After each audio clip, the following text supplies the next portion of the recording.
മാം, അപ്പോൾ തിങ്കളാഴ്ച വരെ കാത്തു നിൽക്കുകയാണ്. അതെ തിങ്കളാഴ്ച നമുക്ക് വെയിറ്റ് ചെയ്യാം.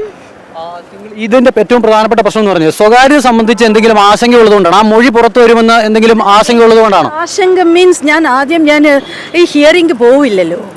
സോ ഐ വെൻ ദേ എല്ലാവർക്കും നീതി കിട്ടണം. ഈ എസ്പെഷ്യലി എൻ്റർടൈൻമെൻറ്റ് ഇൻഡസ്ട്രിയിൽ ഒരു ട്രൈബ്യൂണൽ വേണം.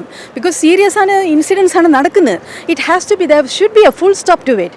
ഈ അമ്മ ഇങ്ങനത്തെ അസോസിയേഷനിൽ കാര്യമില്ല പോയിട്ട്. സോ അതിന് വേണ്ടിയാണ് ഞാൻ ഈ ഹിയറിംഗ് പോയത്. അത് കാരണം കൊണ്ട് എൻ്റെ സ്റ്റേറ്റ്മെൻറ്റ് അവിടെ എന്താണ് റെക്കോർഡ് ചെയ്തു അത് ഇതുവരെ ഗവൺമെൻറ് എനിക്ക് തന്നിട്ടില്ല. I want to know what is written.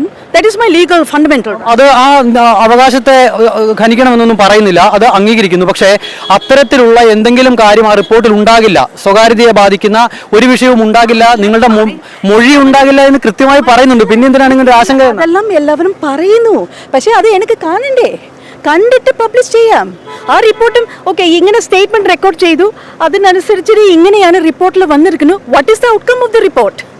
So അത് കണ്ടിട്ട് നമുക്ക് പബ്ലിഷ് ചെയ്യാം. ഇന്നലെ ഒരു ഹർജി കൊടുത്തത് കൊണ്ട് ഈ റിപ്പോർട്ട് പുറത്തു വരുന്നത് വീണ്ടും വൈകുകയാണ്. അത് നിങ്ങൾക്കൊപ്പം ജോലി ചെയ്യുന്ന സ്ത്രീകളുടെ അവകാശത്തെ പോലും only going to take place 1 week or so. 5 വർഷം നമ്മൾ വെയിറ്റ് ചെയ്തു, ഇതുവരെ വെയിറ്റ് ചെയ്യാൻ പാടില്ലേ? I think media you people നിങ്ങൾക്കാണ് ക്ഷമയില്ല തോന്നുന്നു. ഞങ്ങൾ എല്ലാവരും ഒരു 50 പേരുണ്ടായിരുന്നു, ഇതുവരെ ആരും റിജക്ട് ചെയ്തിട്ടില്ല, എല്ലാവരും സപ്പോർട്ടാണ്. ഈ പൊതുസമൂഹത്തിൽ നിന്ന് വരുന്ന ഏറ്റവും പ്രധാനപ്പെട്ട ചോദ്യം കാത്തിരിപ്പിന്റെ കാര്യം പറഞ്ഞതുകൊണ്ടാണ്. 5-ാം തീയതി ഈ റിപ്പോർട്ട് പുറത്തുവിടാമെന്ന് പറഞ്ഞതാണ്. പക്ഷേ അതിനുശേഷം ഇത്രയും ഈ ഒരു ഹർജിയുമായി കോടതിയിലേക്ക് പോകാൻ വൈകാൻ കാരണം എന്താണ്? 5-ാം തീയതി വന്നതാണല്ലോ ഇത്. വൈകിട്ടില്ലല്ലോ. വൈകാൻ കാരണം ഞാൻ വിചാരിച്ചു നമ്മളുടെ commission, state commission, woman commission അവർ പറയുമെന്ന്, അവർ ചോദിക്കുമെന്ന്.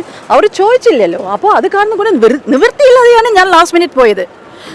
I'm not going to stop the publication. I want the report to be published. പക്ഷേ പബ്ലിഷ് ചെയ്തതിന് മുമ്പ് as a participant I have legal right to examine it. അതെ നമുക്കത് നോക്കാംന്നേ. നമുക്ക് തിങ്കളാഴ്ച വരെ സമയമുണ്ടല്ലോ. ജഡ്ജ് പറയട്ടെ. എനിക്ക് ബഹുമാനമുണ്ട് കോടതിയിൽ. അതേപോലെ നമ്മളോട് CM ചെയ്തത് വളരെ നന്ദി. ഞാൻ താങ്ക്സ് പറയുന്നു CMക്ക്. ബിക്കോസ് CM കാരണം കൊണ്ടാണ് ഇങ്ങനെ ഒരു ഹിയറിംഗ് വെച്ചിരുന്നു.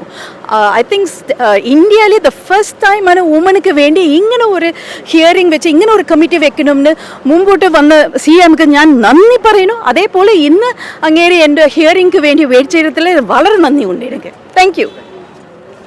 ഇതാണ് എന്തായാലും രഞ്ജിനി വ്യക്തമാക്കുന്നത്. തിങ്കളാഴ്ച കോടതിയിൽ ഈ കേസ് എത്തുന്നുണ്ട്, അതുവരെ കാത്തിരിക്കാം എന്നുള്ളതാണ് രഞ്ജിനി പറയുന്നത്. ആരുടെയും സമ്മർദ്ദത്തിന് വഴങ്ങിയല്ല കോടതിയിലേക്ക് പോയത് എന്നുള്ളതാണ് രഞ്ജിനി വ്യക്തമാക്കുന്നത്. നെല്ലിമുരുകനൊപ്പം അമൽത്തേനം പറമ്പിൽ, മാതൃഭൂമി ന്യൂസ്.